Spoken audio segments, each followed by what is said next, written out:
Hey everybody, this is Zach from Buckeye Shooting Center. I'm joined with Keith, one of our range safety officers here, and Andrew, our general manager here at Buckeye Shooting Center.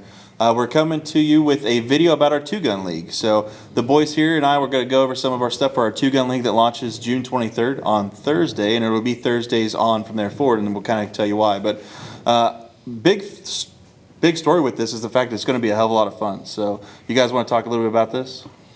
Yeah, absolutely. So we have had a lot of success with our pistol league. We got a lot of people from the community involved in a little bit of local competitive shooting, having a great time.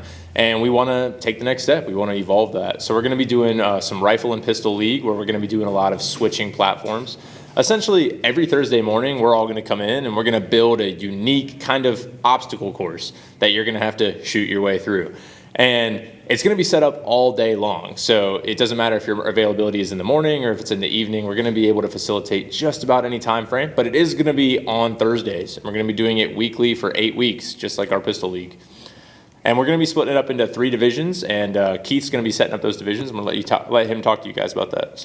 So essentially we gear-based it. So we figured that the people that have the most experience with this sort of thing are probably going to have the most money invested in gear.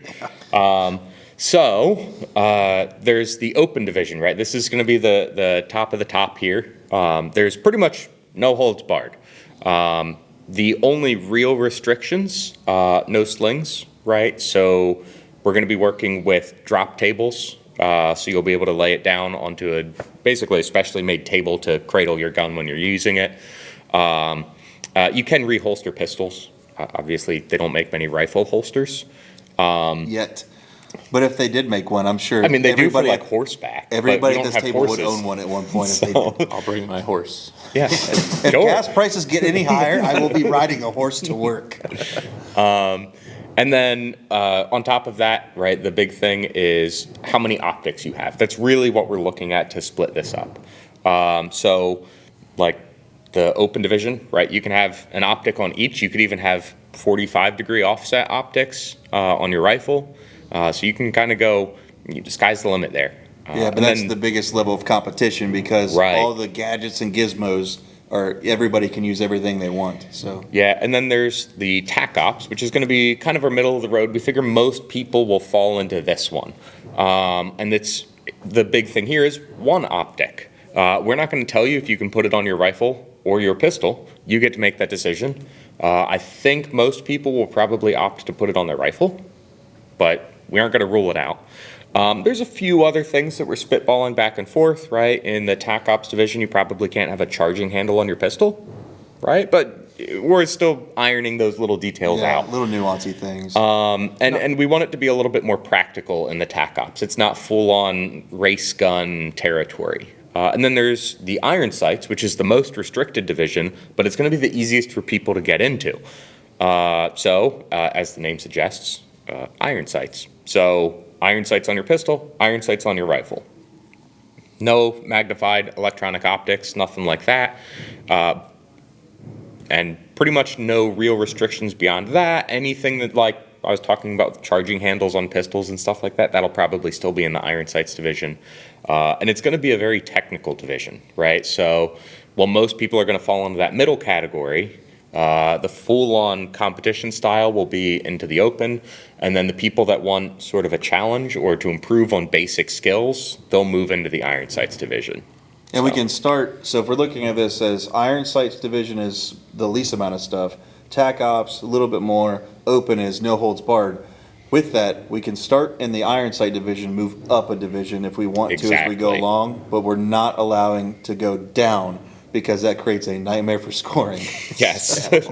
Yes, especially because, if we've, an optic is a huge advantage. If you can add an optic to something, it makes it easier to shoot quickly or more accurately, depending on what you're doing. We're going to make Chase use muzzle loaders just to make it fair for everybody else. Exactly. I am willing to bet he could outshoot you with a Navy. Probably. A big thing about this too, I know Keith mentioned that one of the big restrictions here is going to be no slings. That's mainly, it's a safety thing. We're going to be using the dump tables. Now also, unlike our previous league that was mostly points based where you're scored based on how you shoot the target, this league is going to be time based. So we're going to be getting shooters on a clock. For many people, this is going to be the first time they ever shoot on a clock. and deal with kind of a penalty-based shooting style. Now, in order to facilitate that, another restriction we did have to introduce into this league is, unfortunately, you're not allowed to use suppressors. So if you are one of those people who likes to run suppressors on your rifle or your pistol, unfortunately, we can't do that because they interfere with our shot clocks. And let's define what pistol and rifle is, right? So the criteria for this is going to be center fire based. If you have youth that want to shoot in this as well, they will allow them to use rimfire, but all adults will be using center fire. And a rifle is essentially what we're considering 3 points of contact. Exactly. So left hand, right hand, and shoulder. So if you have a PCC like a Banshee, an MPX, a Scorpion, or something like that, you're perfectly fine to use that in this league. Your handgun is just that, it's a handgun. What's the minimum requirements for capacity though? 20 rounds. For rifle, right? Or yeah, we're calling our rifle. Right, for rifle, and then 10 rounds for pistol. And 2 mags for each. And and actually we're playing with the idea of 3 mags. If that becomes the case, that'll be down the road, right? We'll build up to that. Yeah. Depending on, it opens up a little bit more course of fire for us if we can force more reloads during it, so. Sure. And some of these courses will be, and correct me if I'm wrong here, but there'll be some courses where we'll have multiple heats to where it might be 15 to 20 rounds total between your handgun and rifle running through, and you'll run that through multiple times, and it's going to be your best time you did. And there might be some weeks where we have a longer course of fire where that's your overall time and you're done. So yeah, so we're going to start with the sort of heat-based, right? Keep the round counts low, get people experience moving through the course. Yeah, multiple times. And once they sort of figure that kind of stuff out, probably around week 4 or 5, we'll start transitioning to longer courses of fire, and that's where having more mags of different numbers and things like that really will count a little bit more for how we're setting that up. So awesome. Yeah, this is going to be a hell of a lot of fun. I'm excited. We all had a blast shooting the B-roll. We spent about 4 hours setting this up, shooting it, and smiles throughout. So Yeah. it's a lot of fun. Make sure to tell your friends, tell your family. It's going to be a good time. To the fact of, if you're worried about gear requirements and things like that, you don't need any special equipment. You just need a handgun and rifle, and what we're considering our rifle is anything center fire with 3 points of contact. And if you don't have something like that and you still want to be involved with the league, we have stuff for you. So we can use handguns and long guns out of the rental cabin. All you have to do is show up, pay for your league pass or your weekly, and grab some ammo off the shelf, and we'll let you use some of that stuff because we're not requiring any special equipment. You don't have a holster for your pistol, that's not a problem. We will have a staging area for when you transition from the rifle to your handgun, to where you can have your handgun pre-staged, so where you pick it up and you shoot. So you don't really need anything except for a handgun and rifle. And if you don't have those, we can still facilitate you coming and shooting. So. And that was a big idea that we had with trying not to break the bank with this style of shooting. With our handgun league, we kept it really simple, minimum gear requirements, and we tried to keep every single week around 50 rounds. We have that same idea moving forward with the multi-gun league. Like Keith was saying, it's going to be drills that are low round count that you get to experience multiple times, or it'll be one drill that's a slightly higher round count. But absolutely nobody should have a hard time being able to procure enough ammo or be able to get enough equipment that they need to be able to actually show up and actually have fun. And just like our previous league, we're going to be doing it $20 a week on Thursdays. So if you did show up weekly, it would be $160 for the entire 8 weeks. Or if you want to buy a league pass, which those are live now in our store, you can get a league pass today for $120. Yep. And the league pass is also going to come with some extra goodies like discounts on gear and extra magazines and stuff like that. So if you do want to buy some extra stuff or upgrade that equipment to move up in those divisions, we're going to help you out with that, and we're going to cut some of that cost off for participating in our event and shooting with the community. So yeah. And one of the other things it includes is basically a draw certification. Which is a $20 value too. Right. So if you plan on using a holster, right, we recommend that you practice with it, and you can do that in our range once you go through our little 15-minute PowerPoint on how to not shoot yourself in the leg. Yep.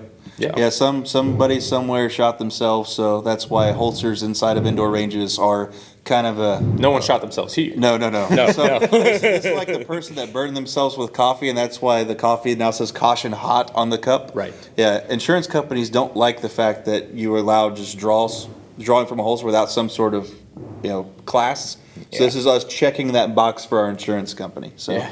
Last but not least, So while this is going to be a lot of fun and it should build camaraderie and marksmanship and you should improve on your skill sets and everything else, there's going to be prizes, boys and girls. So we've got about $3,000 worth of prizes that are going to be allocated for this. There'll be a prize table that will launch shortly, and we will have all kinds of fun stuff. So still working with some of the manufacturers. This event will end up being sponsored, just trying to figure out who the sponsors are going to be from the manufacturer side of things. But we'll have, you can expect some guns, some optics, some ammo, some swag, and things like that that'll be out there. So, but yeah, there's going to be some prizes available. So make sure to tell everybody it's going to be a hell of a lot of fun Thursday starting June 23rd. But you boys got anything else?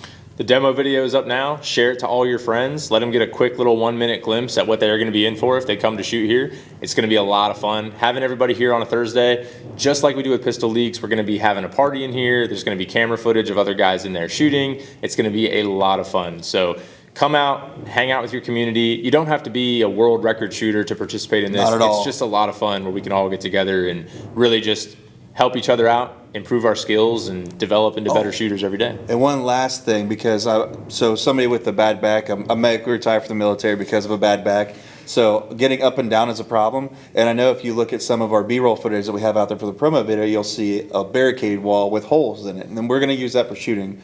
But we're not going to penalize anybody who can't get all the way down and shoot through that tiny little mouse hole at the bottom. Right. So there'll be, you might save some time on your shooting, but nobody is going to have to do anything that would require any type of physical exertion outside the normal life that you would be penalized for in timing on this event. So, which I appreciate as somebody who has a hard time getting up and down anymore. So, but anything else, boys? That's it for me. That's it. Cool. Well, I'm Zach. This is Keith and Steve, and we hope to see you soon. Andrew, not Steve. I did that too in last video. Sorry. Zach, Keith, Andrew. There you go. Have a good one. See it.